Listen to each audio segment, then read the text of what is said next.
appeared before the Congressional Committee to tell what I knew of activities which might lead to an attempt to set up a fascist dictatorship. The potential for the disastrous rise of misplaced power exists and will persist.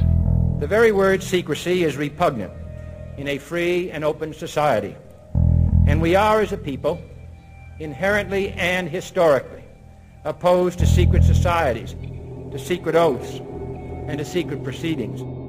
President Bush signed a formal agreement that will end the United States as we know it, and he took the step without approval from either the U.S. Congress or the people of the United States.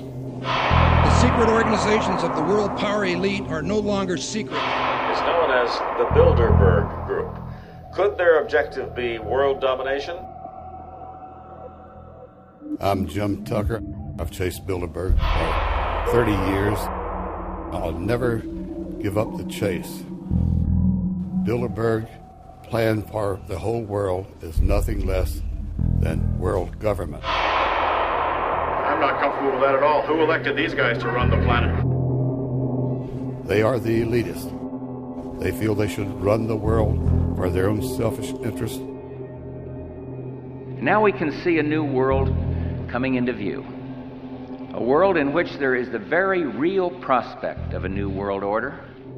Bilderberg is making great progress toward a world government, and only an educated, informed public can stop them in their tracks. David Rockefeller admits in his own memoirs that he wants to destroy the United States. Right. He's a traitor. It's good to be back at the Council on Foreign Relations. As Pete mentioned, I've been a member for a long time and was actually a director for some period of time. I never mentioned that when I was campaigning for re-election back home in Wyoming. Let us never tolerate outrageous conspiracy theories.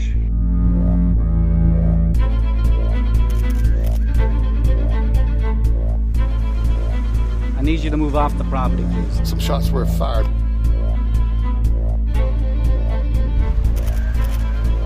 There's Bilderbergers right there.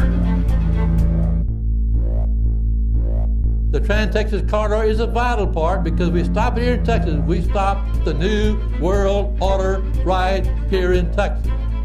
This thing started here. And to save this country, we kill this damn thing here.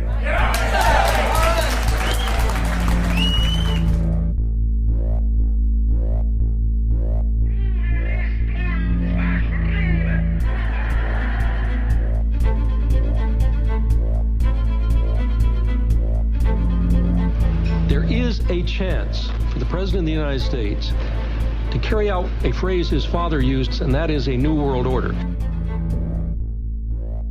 Your New World Order will fall. Humanity will defeat you. The answer to 1984 is 1776.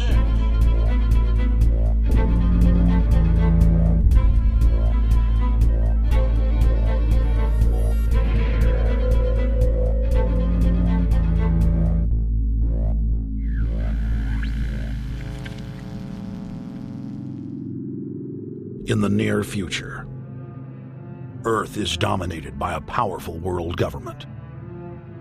Once free nations are slaves to the will of a tiny elite. The dawn of a new dark age is upon mankind. Countries are a thing of the past. Every form of independence is under attack, with the family and even the individual itself nearing extinction. Close to 80% of the Earth's population has been eliminated. The remnants of a once-free humanity are forced to live within highly controlled, compact, prison-like cities. Travel is highly restricted. Superhighways connect the megacities and keep the population from entering into unauthorized zones. No human activity is private. AI supercomputers chronicle and categorize every action. A prison planet dominated by a ruthless gang of control freaks, whose power can never be challenged. This is the vision of the global elite, their goal. A program of total dehumanization, where the science of tyranny is law. A worldwide control grid, designed to ensure the overlord's monopoly of power forever. Our species will be condemned to this nightmare future unless the masses are awakened to the New World Order master plan and mobilized to defeat it. Erected by a secretive group, the Georgia Guidestones are a testament to the elite's plan for a world religion, global laws, with a global court and army to enforce it.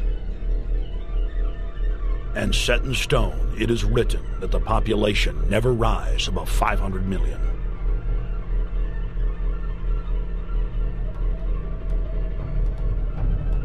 In this film, you will learn how our world is truly governed.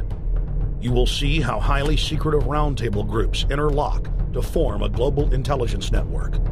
This group has been steering planetary affairs for hundreds of years. Now, in the final stage, they prepare for open world government, a goal tyrants throughout history have lusted after. Dr. Michael Kaufman is a published ecologist specializing in ecosystem research, forest ecology, and ecosystem classification. Dr. Kaufman played a key role in blocking the ratification of the Convention on Biological Diversity in the U.S. Senate. The concept of a New World Order has been around for centuries. It's been receiving tremendous play over the last half of the 20th century.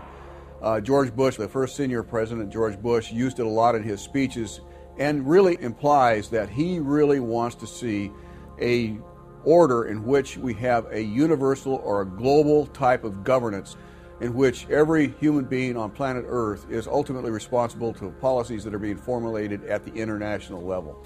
It is a big idea, a new world order.